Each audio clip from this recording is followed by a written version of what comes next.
그리고 어떻게 하고 이제 첫 부임 예배 드리고 나서 그런 집사람하고 둘이서 아주 그냥 한숨 마셨던 그 기억이 나요. 어떻게 해야 되나? 그런데 제 안에는 어떤 경험이 있었냐면, 이거 어떻게 보면 저의 결론이기도 한데요. 어떤 경험이 있었냐면요. 그 속회를 통해서 소그룹을 통해서 사람들이 변하고 회복됐던 그 성공의 경험들이 있었어요. 무슨 말이냐면요. 많은 목사님들에게 저도 이제 한 16년 정도 목회를 했는데 제 안에 있었던 가장 큰 문제점 중에 하나가 있었냐면 가르치긴 하지만요. 어떤 속회로 신방을 갑니다. 속회로 신방을 가서 당신들 좀 얘기 좀 나눠보세요 라고 얘기하면요. 아무도 얘기 안 해요. 그런 경험도 해보셨죠? 아무도 얘기 안 합니다. 심지어는 속회 예배를 드리고 난 다음에 식사를 같이 하러 가잖아요. 식사를 하러 같이 하면은요. 저만 혼자 여기 앉아있고 다른 사람들 다 저기 앉아있는 거예요. 서로 자기들끼리 찔러요. 목사님 앞으로 누가 갈까 하고. 그러니까 그게 막 상처가 되고. 그러니까 제가 속장님한테 묻는 거예요. 도대체 속회를 매주 이렇게 드립니까? 라고 물으면 뭐라고 했냐면 목사님이 오셨기 때문에 이런다는 거예요. 평상시에 잘한다는 거죠. 그러니까 도대체 검증이 안 되는 거예요. 그게 사실은 저 오늘 어떻게 보면 목회자들까지 한계가 아닌가 그런 생각이 나는 것들. 근데 저한테 이런 이제 미션이 떨어졌었습니다. 어떤 미션이 떨어졌냐면 기존의 속회를 바꿔야 되는데 기존의 속회를 건드리면 기존의 분들이 반발하니까 레지스탕스들이 일어나니까 그러니까 속회에 들어오지 않은 사람들을 부목사님들이 파일럿 속회 시범 속회를 만들어보라고. 그래서 저한테는 목사님 비슷한 연령이거나 아니면 나이가 좀 적은 부부들을 데리고 부부 속회를 한번 시작해보라고. 6개월 동안. 그래서 5가정을 맡았습니다. 저희 집에 애가 3이었고요. 다른 집에 다 비슷한 노래들이니까 다 아이들, 그 꼬맹이들이죠. 완전히 기어다니거나 혹은 막 말 안 듣는 걔네들이 둘 있는 그런 5가정을 맡았으니까 여러분 제 집에서 토요일 저녁마다 그렇게 속회 모임을 갖다고 생각을 했어요. 난장판이죠. 근데 토요일 저녁마다 6개월 동안 빠짐없이 우리가 그 속회원들을 섬겼어요. 섬기면서 항상 저녁해 되고 그러면서 근데 보니까 젊은 부부들이 속회 나옵니까? 안 나오죠. 근데 그 젊은 부부들이 속회를 나와서 처음에는 억지로 끌려 나왔는데 6개월의 과정 동안 뭘 경험하게 됐냐면요. 이 사람들이 변하는 거예요. 근데 이 사람들이 변하게 되는 가장 중요한 이유가 있는데 그게 뭐냐면 제가 변했어요. 제가 사람들에게 제 자신을 오픈하기 시작했어요. 그 친구들이 얘기를 안 하니까 어쩔 수 없이 제가 얘기해야 되잖아요. 그런데 좋은 얘기만 하고 성공한 이야기를 하면 그 목사님이니까 그렇지라고 생각하니까 어떻게 하면 어쩔 수 없이 제 부끄러운 과거도 얘기하고요. 제 실패도 얘기하고요. 아픔도 얘기하고요. 눈물도 얘기하고요. 그러니까 제가 얘기하기 시작하니까요. 그들도 얘기하기 시작하는 거예요. 그러면서 젊은 부부들끼리 성격 차이로 갈등이 있는 것들이 간에서 나오기 시작하고요. 그러면서 6개월 동안요. 그 젊은 부부들이 변화되는 거예요. 지금은 그 젊은 부부들이 다 좋은 속장들이 있습니다. 부부 속장들이 있어요. 가끔씩 가다 만나면요. 그때가 참 좋았다고 얘기하는 분도 있는데 저도 그때가 참 좋았던 것 같아요. 정신은 없었지만 참 좋았던 것 같아요. 그런데 그 경험이 어떻게 보면 확신으로 다가오는 거예요. 만약에 이분들도 그 소그룹의 경험들을 맛보면 이분들도 이렇게 변할 수 있다. 이분들도 이렇게 회복될 수 있다. 라고 하는 어떤 그런 확신이 생기니까요. 처음에 여러분들이 여기서 배웠던 어떤 이론들이라든가 어떤 교회의 사례들 도전되는 것들 분명히 있으시잖아요. 근데 그런 것들을 가지고 적용해 나갈 때 어떤 분명히 반대되는 것들을 만나고 분명히 어떤 안에 나중에 타협을 하자고 막 요구되는 그런 부분들이 찾아올 겁니다. 그런데 내 안에 거기에 대한 분명한 확신이 있으면요. 타협하지 않는 거예요. 그리고 그 단계를 넘어서야 사실은 변화되는 부분들이 생기거든요. 그러니까 어떻게 보면은 제일 중요한 방법은 목회자들이 진짜 소그룹을 운영해 봐야 되는 거예요. 목회자들이 진짜 소그룹을 운영해 보는 겁니다. 여러분들의 마음을 같이 어떻게 보면 그들에게 부끄러운 얘기지만 오픈하면서 그러면서 그들과 함께 고통을 함께 치유할 수 있는 그 소그룹의 경험들, 그 감각들을 가지고 있지 않으면요. 그러면 그냥 어떻게 보면 그냥 겉핥기식으로 지나갈 수가 있어요. 그 과정은 제가 좀 이따가 다른 어떻게 구체적으로 나가는 제가 말씀을 드릴 거고요. 제가 두 번째 걸 먼저 했는데 첫 번째 거는 뭐냐면 사실은 어떤 좋은 이론들, 좋은 메시지를 받았는데 여러분 교회는 여러분들이 제일 잘 아시잖아요. 다시 말하면 내 교회에 맞는 것들을 찾으셔야 되는 거예요. 어떤 교회에서 잘했다고 해서 되는 게 아니고요. 물론 어떤 데서 그렇게 얘기한다면서요. 저는 그런 데 몇 군데는 안 다녀봤는데 우리가 한 대로 해야 된다고 그렇게 가르친다면서요. 우리가 한 대로 그대로 해야 된다. 근데 이거는 정말 말이 안 되는 얘기인 게 교회마다 상황이 다 달라요. 그러니까 결국은 목사님들이 한 대로 가르치는 것이 아니라 내 교회 형편에 따라서 사실은 어떤 맞춰가야 되는 부분들이, 적용해야 되는 부분들이 있어요. 어떻게 보면 저 같은 경우는 그 두 가지가 있었기 때문에 성공한 케이스라고 말할 수 있을지 모르겠습니다. 자, 여러분들 얘기를 나누면서요. 좀 다시 한번 하나하나 좀 세밀하게 나누도록 하겠습니다. 저희 교회 속회 운영에 중요한 세 가지 원칙이 있어요. 하나는 뭐냐면 저희 교회 속회의 특징, 그렇게 얘기하면 저희 교회는 나눔 중심의 속회다, 이렇게 얘기합니다. 나눔 중심의 속회. 그래서 제가 교재에다 뭐라고 썼냐면 속회는 예배도 아니고 성경 공부도 아닙니다. 그런데 예배가 아니란 얘기가 아니고 성경 공부가 아니란 얘기고 예배만의 기능을 가지고 있는 것도 아니고 성경 공부만의 기능을 가지고 있는 게 아니라 정말 중요한 기능을 하나 우리가 잃어버린 게 있는데 그것이 뭐냐면 속회가 가지고 있는 나눔 중심의 어떤 속회라고 하는 것입니다. 인원이 적은 교회일수록 고민하는 게 있어요. 이게 뭐냐면 속회 인도자의 부재예요. 그렇죠. 그리고 저희 교회 같은 상황은 어떤 상황이 있냐면요. 저희 교회에서 위로 세 정거장, 밑으로 세 정거장, 그 방면을 이제 저희 동네라고 말하는데 성남에서 이배제 고개를 딱 넘으면 분지 같은 동네가 나오는데 위로 세 정거장, 아래로 세 정거장, 천세대가 안 돼요. 천세대가 안 돼요. 그런데 지금 그쪽 지역으로는 성남에서 땅이 비싸니까 저희 동네 쪽으로 이렇게 이사를 오면서 400명, 500명, 얼마 지금은 1000명짜리 교회를 하나 짓고 있거든요.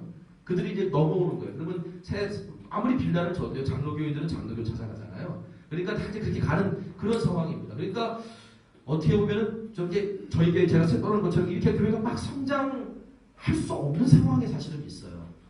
그런데 재밌는 거는 저희 교회 중에 제가 처음에 부임했을 때 40여 명 중에서 50% 이상이 지역 사람이 아니었어요. 서울 상계성에서도 오고요. 그 다음에 분당, 용인, 그 다음에 곤지암, 광주 이런 데서 이제 오시는 분들이고 나머지 50%만 지역 주민이었단 말이에요. 그러니까 이런 상황에서 전도가 되겠습니까? 잘 쉽지는 않은 그런 상황인데요. 그런데 매마다 이게 30명씩 계속 늘어나는데 첫 해는 저희 지역에서 하나도 안 오고 2008년에 저희 지역에서 한 명도 안 오고 다 외부 지역에 있는 분들이 30명이 저희 교회에 등록을 했어요. 그러니까 이런 상황에서 속회를 세워나간다? 속회를 만들어나간다? 이것도 사실은 뭐 한쪽 지역만 있으면 그 한쪽 지역을 잘 편성하면 되는데 다 떨어져 있는 상황이거든요. 이런 상황에서 속회를 만들어간다는 게 사실은 대단히 어려운 부분들이 좀 있었습니다. 근데 그 어려운 부분들을 이제 만들어가야 되는 그런 상황 속에서 그래도 속회가 모일 수 있었고 그리고 속회를 통해 삶의 변화가 일어날 수 있었던 중요한 동기 중에 하나가 나눔 중심의 속회를 시작했다는 거예요.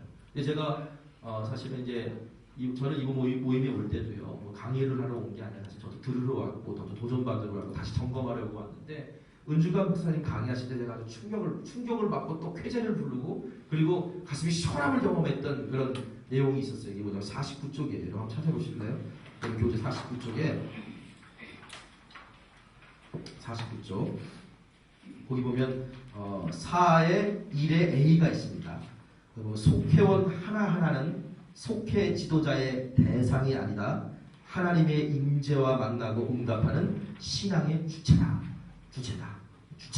라고 하는 그 내용을 딱 듣는 그 순간에 나눔 중심의 속회를 만약에 신학적인 용어로 푼다면 이거예요. 제가 여기다 별을 두 개를 확 쳐놨거든요. 그게 뭐냐면 지금까지는 속회 인도자가 속회 공과에 따라서 사람들에게 가르쳤어요. 그렇죠. 가르치고 속도원들은 듣고 그리고서 끝났단 말이에요. 그런데 은중강 박사님 말에 의하면 속회원 하나하나는 하나님의 임재와 만나고 응답하는 신앙의 주체다 라고 하는 걸 뭘로 설명할 수 있냐면 나눔 중심의 속회인 거예요. 무슨 얘기냐면요. 죄송한 말씀입니다만 저희 교회는 속회 공과를 안 씁니다. 여기 속회 연구원에서 하는데 속회 공과를 안 쓴다라고 말하는 게 좀 이상하긴 하지만 그거는 어떤 사정이 좀 있어요. 아니 속회 공간을 쓸 수 있는 사정이라 그러면 이제 속회 공간을 쓸 수 있을 텐데 속회 공간을 쓸 수 없는 좀 사정이 있어요. 왜냐하면 속회 공간을 하려면 속장 지도자들을 이제 먼저 가르쳐야 되지 않습니까? 그런데 저희는 그게 안 돼요.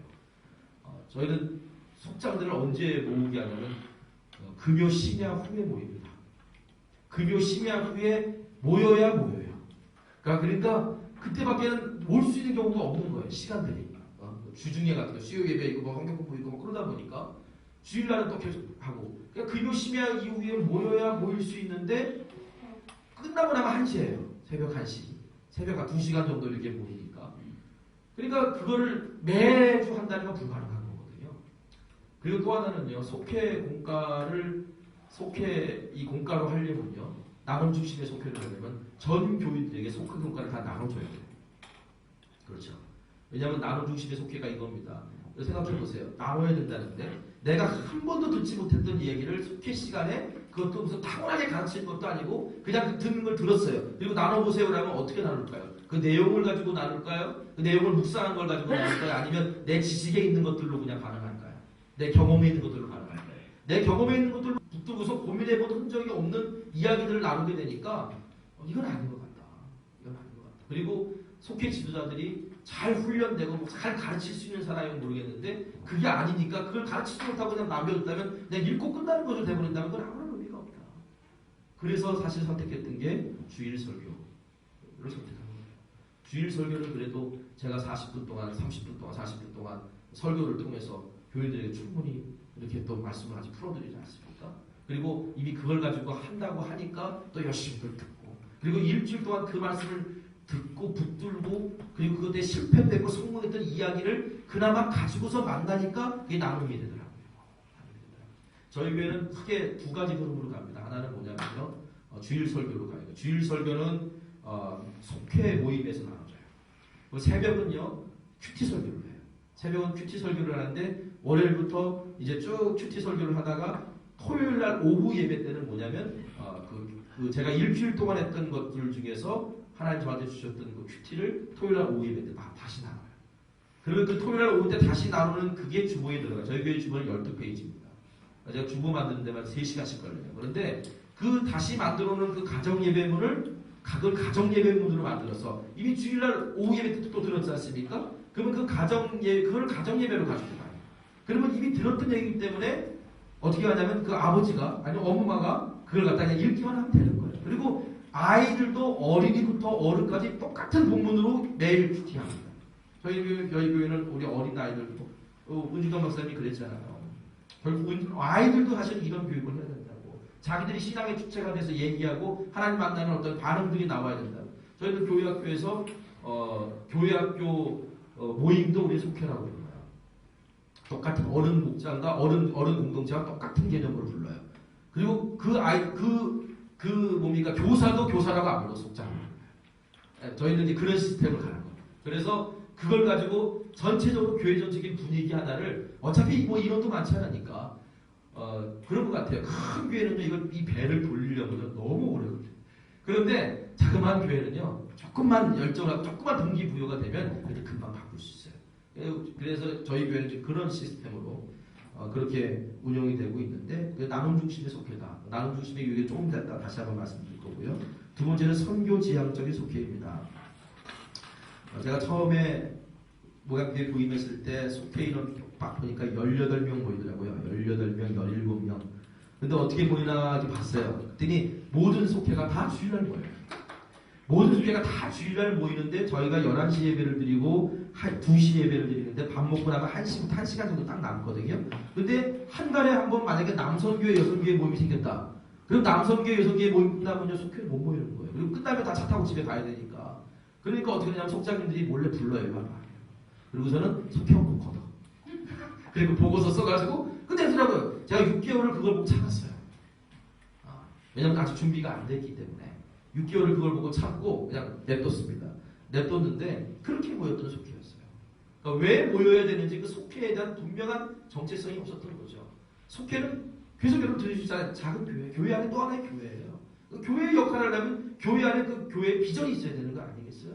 저희 교회 제가 딱 부임해서 2008년도 예산을 세울 때 최소한 교회라고 하면 최소한 선교비는 10분의 1은 예산에서 드려야 되는 거 아닐까? 그런 하나의 마음의 감동을 주셔서 그래서 이거를 우리가 그때 당시 예산이 되게 어려웠던 상황이었는데 재정이 그렇다고 해서 이걸 어디서 만들어내나 그럴 때 속회로 가자. 그래서 속회원들한테 그렇게 얘기해서 교우들에게 속회원금은 앞으로 다 선교금으로 갑니다. 그리고 사렙다 과부의 기도를 드렸죠. 통장 하나 만들고 여러분이 드리는 헌금은 속회원금으로 드린 것과 선교원금으로 드린 모든 것은 절대로 본재정 통장으로 안 집어넣습니다. 다 선교 통장으로 들어가서 절대로 안 뺍니다. 그리고 저는 그렇게 선언하고 그리고 나서 저희 뭡니까 그 기도를 드렸어요. 근데 여러분 교인도 알더라고요. 선교원금 드렸는데 이게 선교원금은 안 쓰여진다는 걸 알아요. 뭐 한다고 드려졌는데 그것이 제대로 다 안 간다는 것도 알아요. 그러니까 안 하더라고요. 그런데 그렇게 얘기하고 했더니요.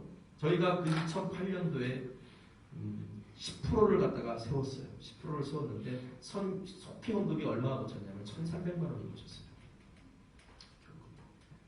근데 딱 그해 결산이 딱 그거에 11조가 나왔어요.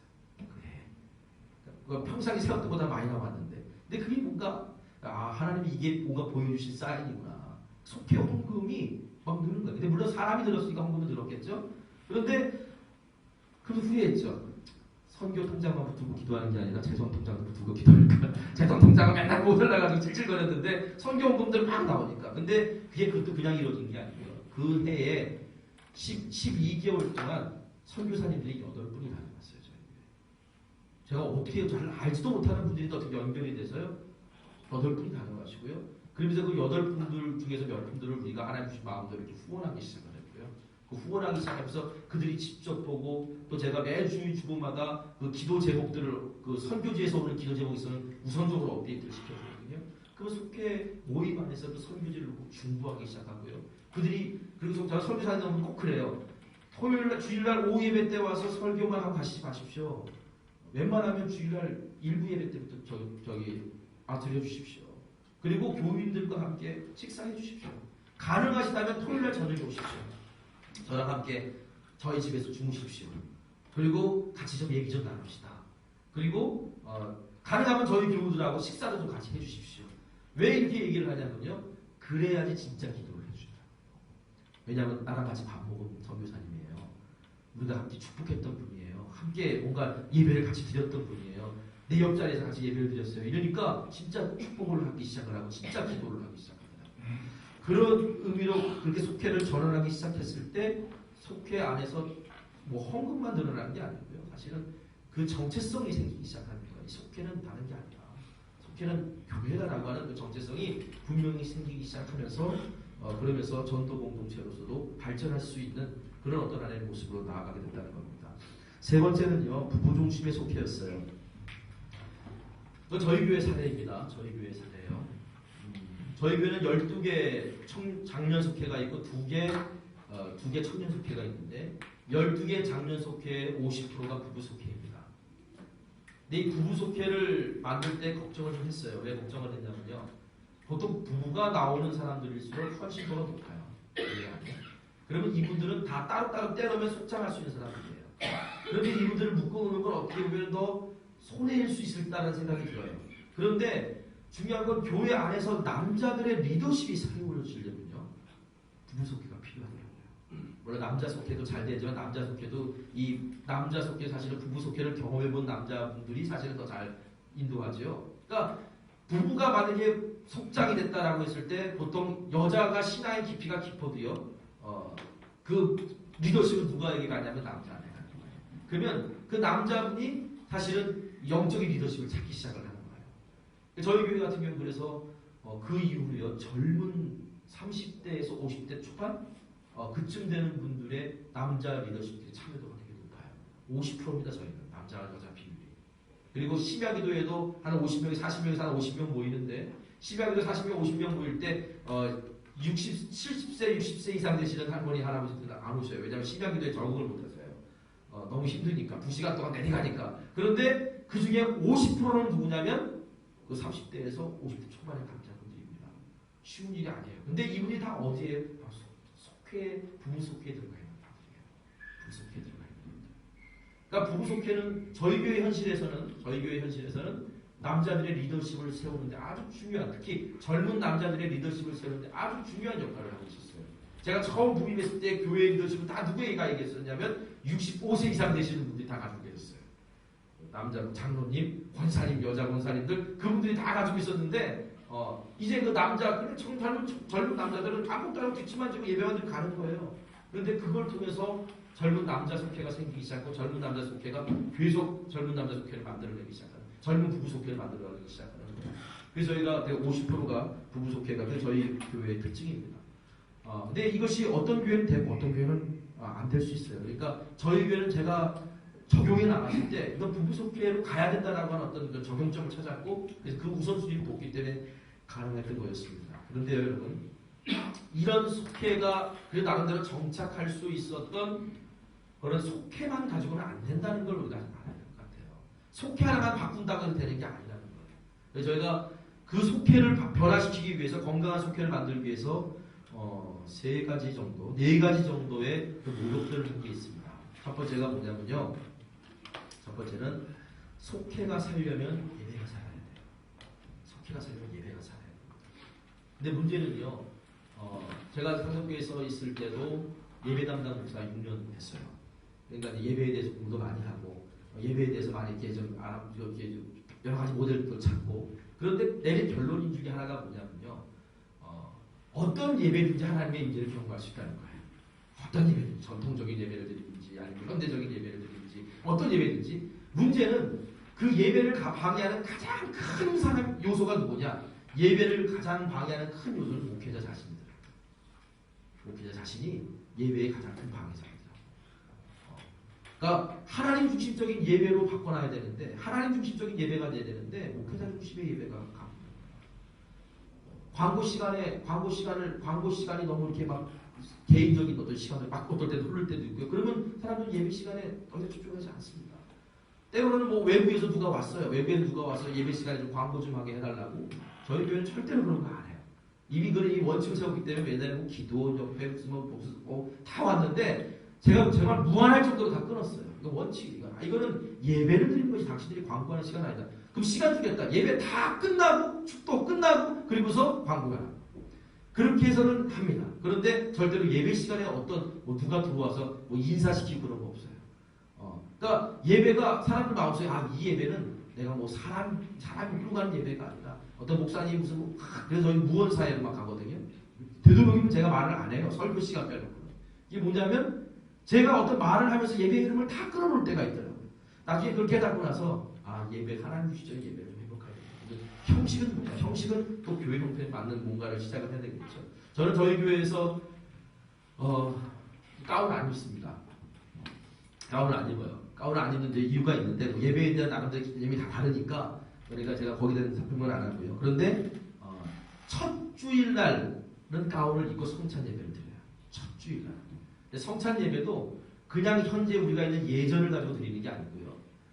성찬 예배도 우리 교회 안에서 그 성찬의 의미를 잘 살릴 수 있는 방법을 우리 교회의 교인들이 가장 하나님 앞에 더 집중할 수 있는 방법이 뭘까? 지금까지 예배드렸던 어떤 스타일과 그분들의 성향과 그걸 따져가지고 사실은 저희 교회에 맞는 성찬 예배를 만들었어요.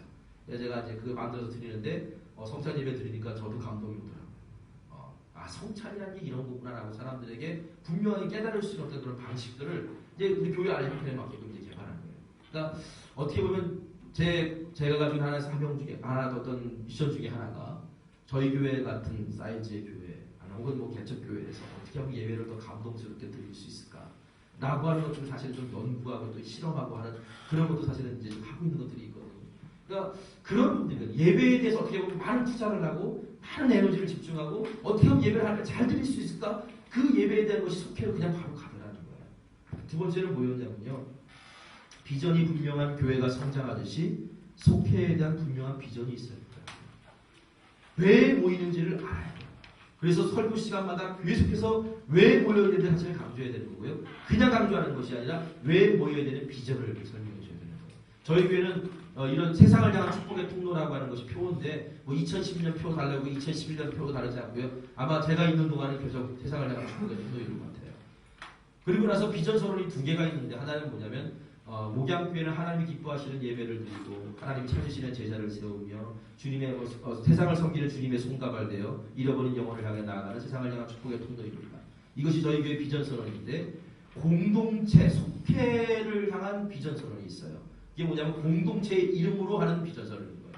저희는 속회 위를 교구라고 말하지 않고 공동체라고 얘기하는데 그 공동체의 이름을 어린이 공동체 중에 유치부는 새꿈이라고 얘기하고요. 유년부는 새날, 그다음에 초등부는 새들, 그다음에 중고등부는 새빛, 청년부는 새입, 그리고 어른 공동체는 세 개로 나눴어요. 열방 딱 그 사명.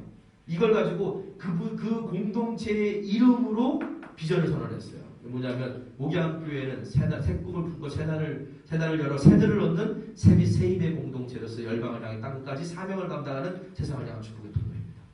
그러니까 뭐냐면 자기 공동체의 이름이 뭐예요? 비전 선언에 들어가 있으니까 이건 뭐냐면 우리의 비전이에요. 우리의 모임은 저희는 교회 학교 아이들도 어린이 공동체 아이들도 그 걔네들이 드리는 헌금은 다 어디로 가냐면 월드비전으로 갑니다.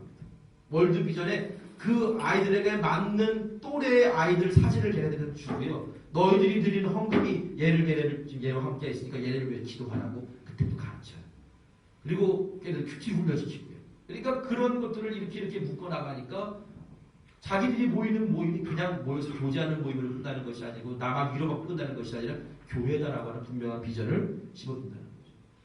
저에게 또 하나 비전 선언이 있어요. 그게 뭐냐면 철저하게 지역교회가 되자라고 하는 목표를 갖고 있습니다. 철저하게 지역교회가 되자.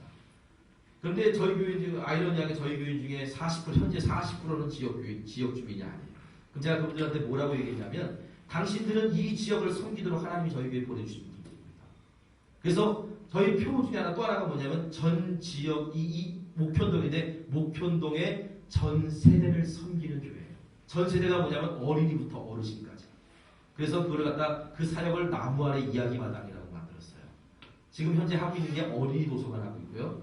아기 학교 시작했습니다. 아기 학교. 그리고 문화센터 하고 있고 그리고 이제 좀 있으면 어르신 학교 시작해요. 돈이 진짜 많이 들어가는데 그런데 감사한 건 그걸 감당할 수 있도록 저는 어디도 외부에서 지원받지 않습니다. 그냥 저희 안에서 다 해결을 하려고 노력을 하고 그걸 해결하고 있어요. 이것도 뭐라고 비전선언을 세웠냐면 나무 아래 이야기 마당은 행복마당, 배움마당, 놀이마당을 통해 지역의 전 세대를 섬기며 지역 주민들에게 꿈과 추억을 선물하는 이야기가 있는 마당입니다. 그래서 교회 지역을 섬기는 사역은요. 지역을 섬기는 사역은 교회 이름으로 안 가요. 왜냐하면 저희 동네는 아직도 원주민들이라는 자기들이 스스로 원주민이라고 비하하는 사람들이 있어요. 원주민들이 아직도 마을 제사를 드리는 동네입니다. 교회에서 뭘 한다 그러면요. 그 이장부터 시작해서 별로 안 좋아하게 생각해요. 그래서 교회 이름으로 안 가고 나무 아래 이야기 마당이라는 걸 아예 만들어서 그래서 나무 아래라고 하는 이름으로 지역을 섬기는 사역을 다 해요. 그러니까 지금 그것들을 만들어가고 있는데 그것도 역시 비전을 주니까 교회들에게 비전을 주니까 비전 준 대로 가더라고요. 그런 이제 비전 있는 교회가 속회에는 분명한 비전이 있어야 된다는 거. 세 번째는요. 나눔 중심의 속회를 위한 준비를 해야 되더라고요. 여러분 나누는 거 어렵잖아요. 그렇죠. 사람들이 뭐 나눠보세요라고 못 나눠요. 그런데 나눔 중심의 속회를 할 때 제일 좋은 방법 중에 하나가 뭐였냐면 제가 그 교회 부임했을 때 성경 공부를 시작했습니다. 근데 성경 공부가 단순하게 지식을 전달하는 성경 공부가 아니고요. 나눔 중심의 성경 공부였어요. 이건 제자 양육 성경 공부죠. 25명이 신청하더라고요. 그러니까 그만큼 목말랐다는 얘기죠. 25명이 신청을 했습니다. 네 타임을 운영했어요. 네 타임을 운영하면서 25명을 데리고 네 타임을 했는데 그때 제가 방법 중에 하나가 뭐였냐면 전반부는 큐티 훈련입니다. 전반부는 큐티에 대한 나눔을 하고요. 그 다음에 제가 강의를 하고 난 다음에 그 강의한 내용을 또 나누는 거예요.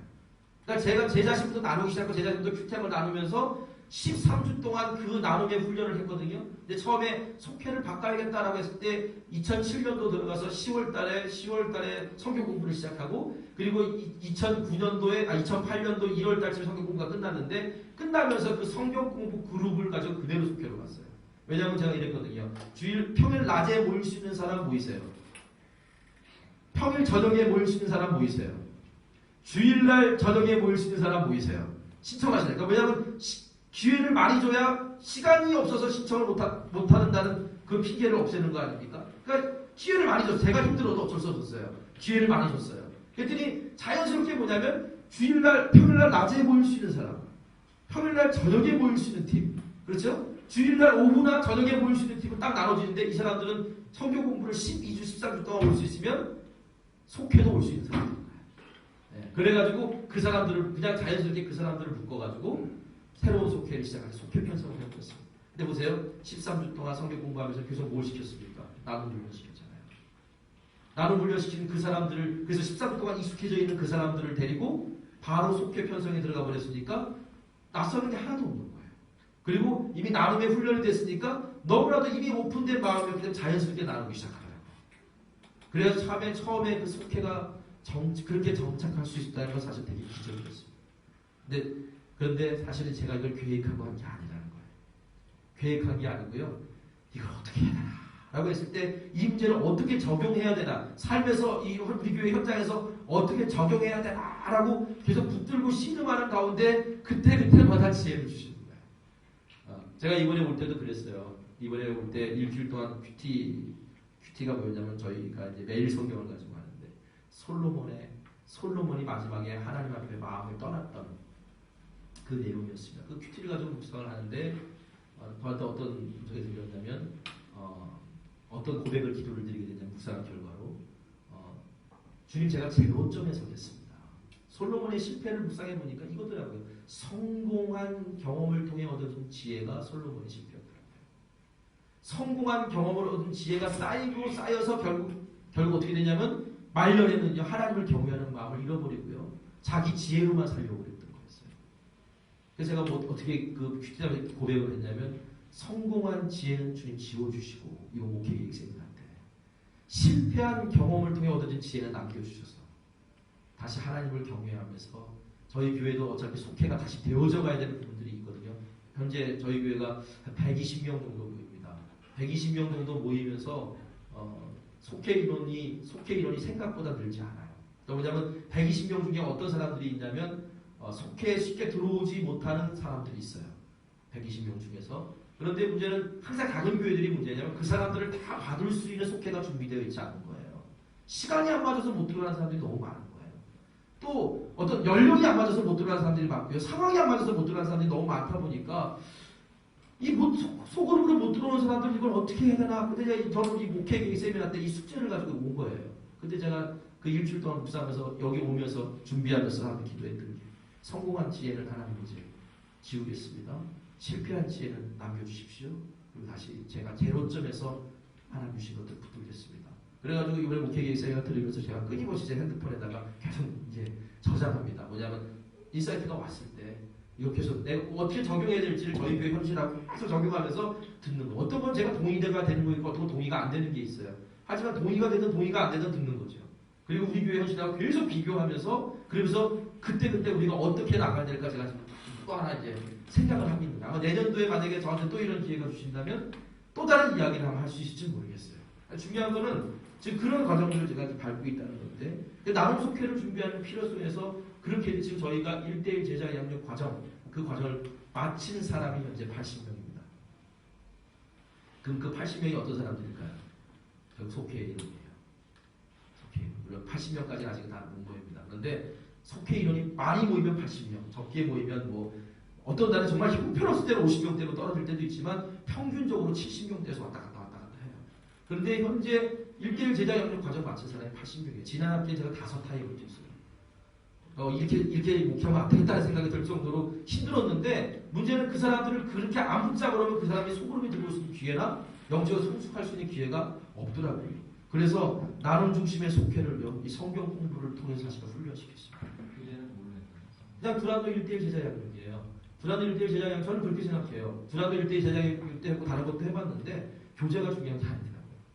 교재가 중요한 게 아니고 사실은 그거를 같이 전달자가 가지고 있어야 되는 부분들이 있더라고요. 그래서 교재가 두란노에서 나온 1:1 제자 양육이나 이미 다 검증된 교재입니다. 그러니까 어떤 교재라든지 제일 잘하시는 교재, 잘 내가 익숙한 교재를 가지고 하시면서 저는 하나 특징 중에 하나가 뭐냐면 제 목회 비전을 그 성경 공부 시간에 나눠요. 저희 교회는 처리 기간이 상당히 빠릅니다. 결정하는 기간. 왜냐하면 이미 뭐가 안 되고 뭐가 되는지에 대해서 이미 다 얘기해놨기 때문에 뭐가 되고 뭐가 안 되는지 다 얘기해놨기 때문에 처리하는 빨라요. 제가 여러분에게 잠깐 좀 제안 하나 드릴 게 있는데요. 저한테 주어진 시간은 30분에 끝나는 거예요. 근데 지난번은 다음 반이 있기 때문에 제가 빨리 그냥 딱 맞췄고 이반은 끝나고 난 데도 특별한 거 없잖아요. 혹시 만약에 바쁘신 분들은 가셔도 되고요. 제가 끝까지 가도 되겠습니까? 네. 바쁘신 분 가셔도 됩니다.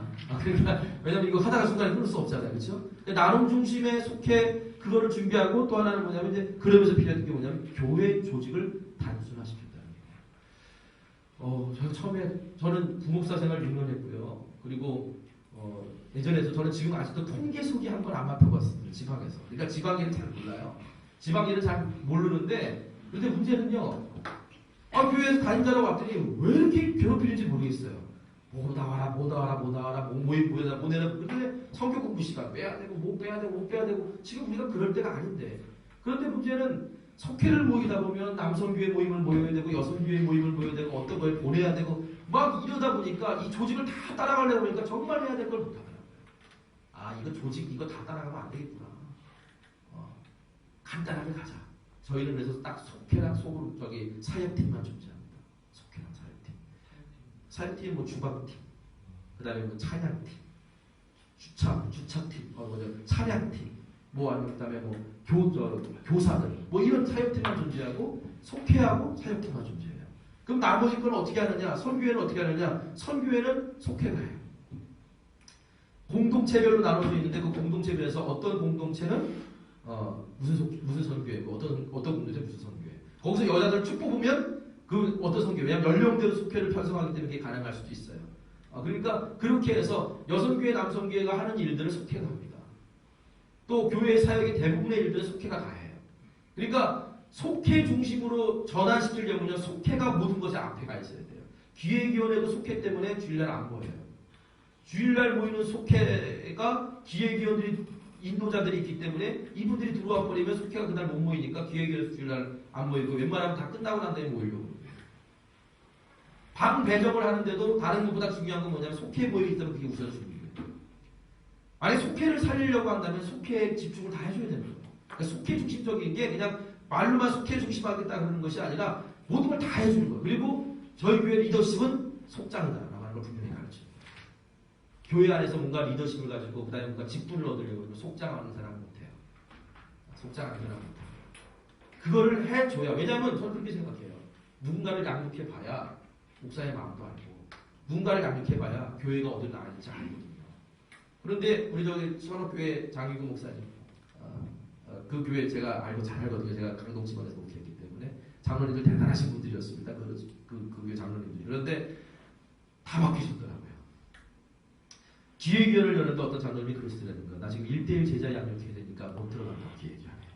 목숨 걸고 들어오시지 않습니까? 기획위원회. 그런데 1대1 제자 양육해야 되니까 나는 못 들어옵니다. 라고 통보하실 정도로 교회가 바뀌었어요. 누군가를 양육해보는 사람은 그 양육의 기쁨을 알거든요.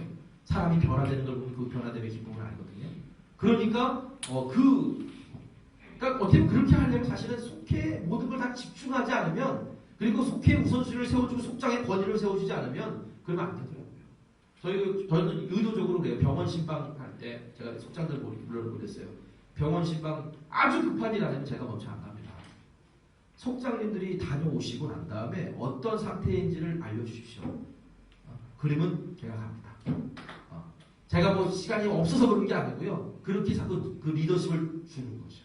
리더십을 그 속장님들에게 주고 본인들에게 책임감을 자꾸 주기 시작하는 거. 그래야지 자기가 함께 기도하고 눈물로 흘린 사람이 영적으로 변화되는 걸 봐야 그래야 이 진짜 속회가 이루어지더라는 거죠. 제가 어떤 남자 권사님 한 분 있어요. 저희 교회 남자 권사님이 있는데 이분은 진짜 다혈질의 화신입니다.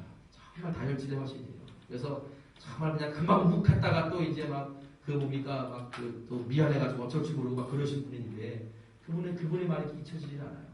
그분이 새로운 속회를 시작하고 그렇게 나아가실 때 얼마 안 있다가 그 속회는요 모이고 날 때 내려올 때 보면 눈물이 다 남자고 여자가 눈물이 끄스끄스 내려오는 거예요. 그래서 하는 말이 목사님 속회만 모이면 눈물이 난다. 근데 왜냐면 거기에는요 다 비슷한 아픔 가진 사람들만 모이니까 편성을 하는데 제가 의도적인 건 아닌데 편성하고 보니까 그렇게 됐더라고요. 다 비슷한 아픔. 일단 사업하다 망한 사람들만 모여요. 그러니까 그 아픔들을 같이 나누다 보니까 그 속회 시간에 눈물 쏟기 시작하고 그러면서 치유가 일어난다. 알코올 중독자가 회복되기 시작하고요. 뭐 그런 일들이 벌어지기 시작을 하더라고요. 아 이게 속회구나. 그런데 그러기 위해서는요 정말 실제적으로 속회에 집중해 주셔야 돼요. 다른 무선의 가치보다 이게 더 우선이다.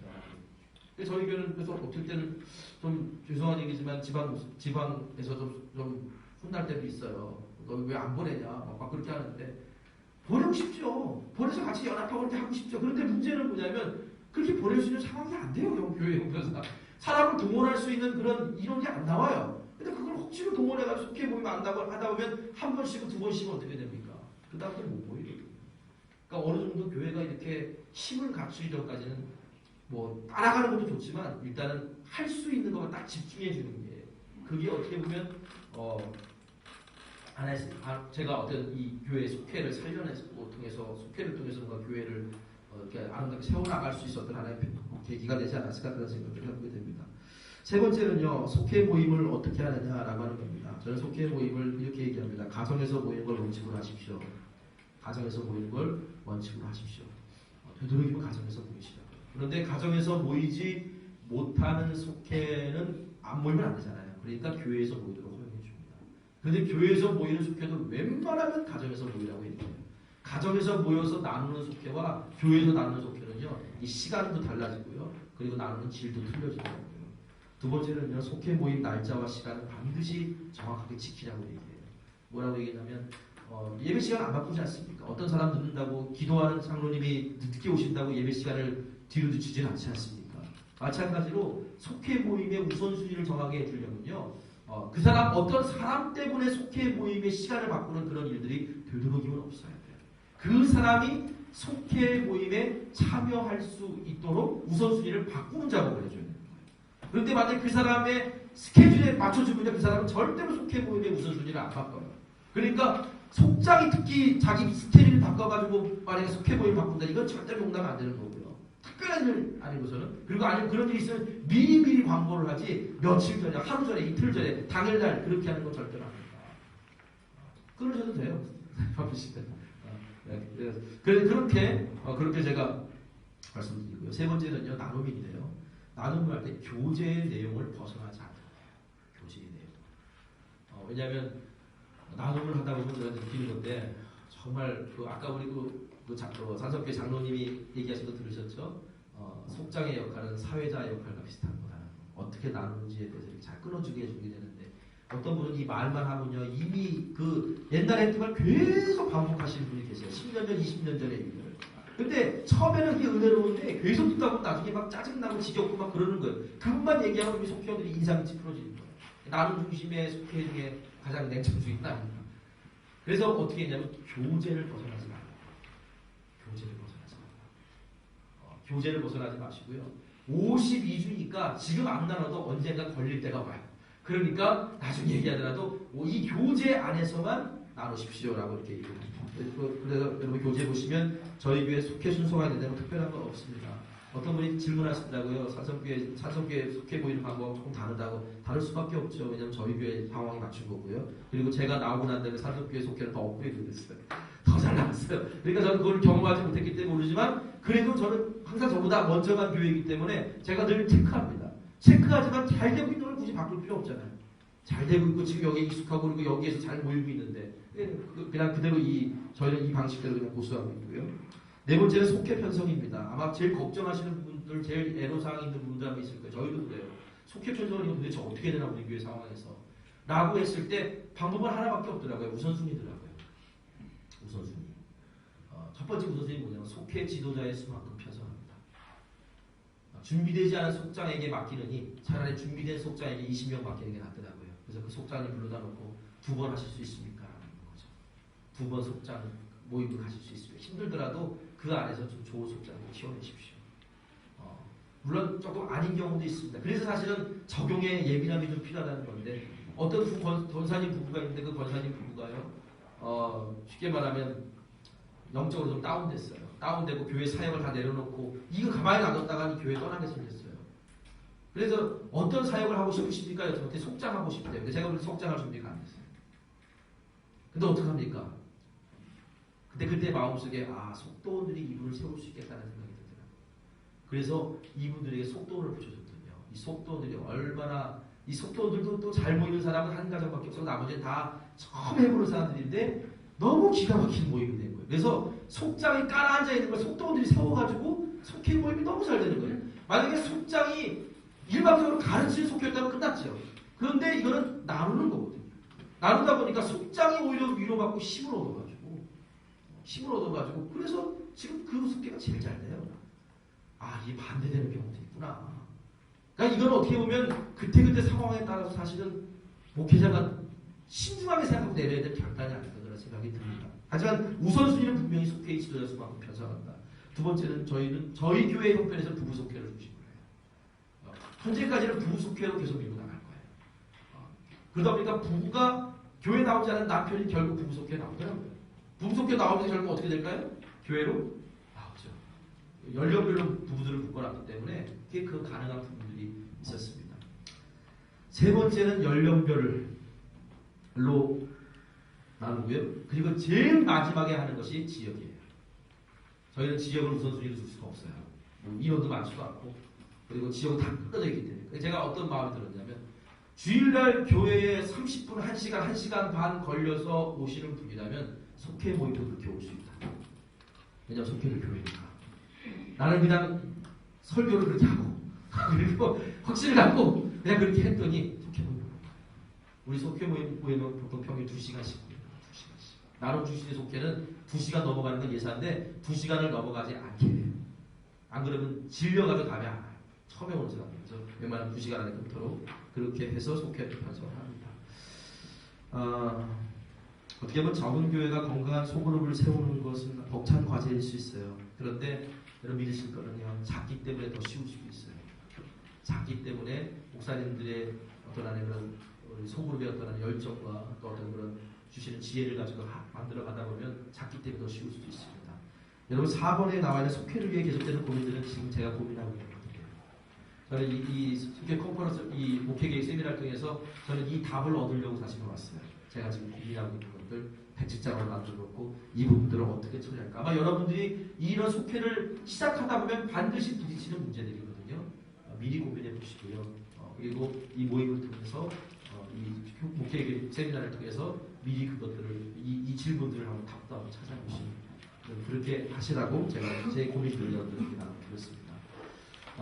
이상으로 마치기 원하고 혹시 질문 있으면 질문 간단히 받고요. 그리고 질문입니다. 속회를 편성하실 때 사역팀하고 선교의 관심은 다 통일돼서 마무리돼서 가는 거예요? 저희는 그렇게 하지 않습니다. 저는 장유주 목사님하고 제가 조금 달라요. 왜냐하면 저도 배워야 될 분이긴 하지만 제 경험으로 위해서는 사역팀으로 모이라 그랬 사역팀을 속회를 해놨더니요. 어떤 문제가 생기냐면요. 성숙되지 않은 그거 익숙하지 무르익지 않았기 때문에 속회 모임은 뒷전이고요. 사역 얘기만 합니다. 그러다 보니까 정말 영적인 쉐어링이 안 되고 사역 얘기, 사역 계획만 하고 왜냐면 모일 시간이 없으니까 사역 계획만 하고 끝나더라고요. 제가 그 부분은 좀 퀘스천 마크를 달고 그리고 이제 안 되겠다. 이제 그렇게 하는데 제가 이번에도 다시 한번 도전받고요. 우리 안에서 만약에 적용될 수 있는 부분이 있다면 적용해 보려고 그렇게 하고 있습니다. 혹시 또 다른 네. 그러면 지금 아까